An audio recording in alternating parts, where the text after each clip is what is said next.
Hello ছোট্ট বন্ধুরা, কেমন আছো তোমরা? আমি দীপ্ত কুমার পাল। এই পর্বে আমি তোমাদের প্রথম শ্রেণী আমার বাংলা বইয়ের পাঠ ১২ শিখব।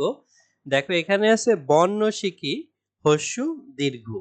ব মধ্যের নয়রে বর্ণ, তালবস্যয়সী ক্ষয়সী শিখি, হস্যু আর দীর্ঘ আমরা শিখব। এখানেও আছে শুনি ও বলি।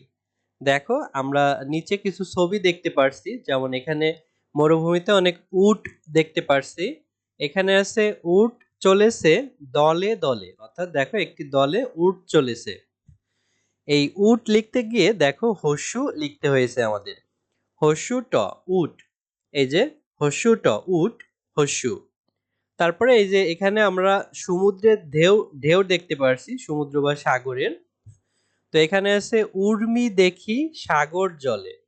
উর্মি মানে হচ্ছে ঢেউ, সেটা সাগরের যে জল, সাগরের জলে অনেক বড় ঢেউ হয়েছে যেটাকে উর্মি বলা হচ্ছে, সেটা দেখছি। এই উর্মি লিখতে গিয়ে দীর্ঘ বর্ণের প্রয়োজন হয়েছে। দীর্ঘ ময়রে ফসি, উর্মি দীর্ঘ। তারপর দেখো এখানে আছে শুনি ও বলি। তো উট একটা পশুর নাম, উর্মি মানে ঢেউ। দেখো এই যে উট, এটা হচ্ছে একটা পশুর নাম। হস্যুট উট।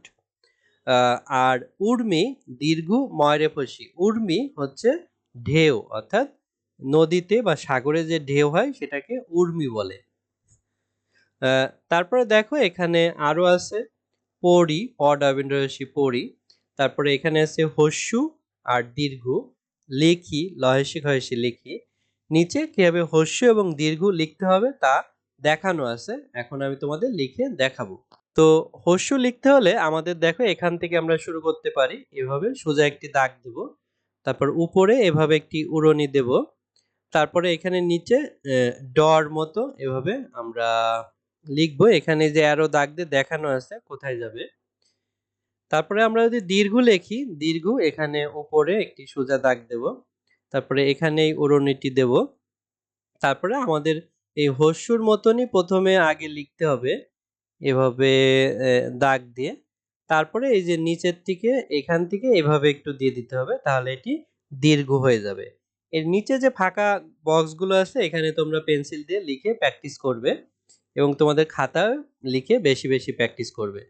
তো ছোট্ট বন্ধুরা, আজ আমাদের ভিডিও এই পর্যন্তই। পরের ভিডিওতে আমরা পরবর্তী পাঠ আলোচনা করব। ভালো থাকো তোমরা।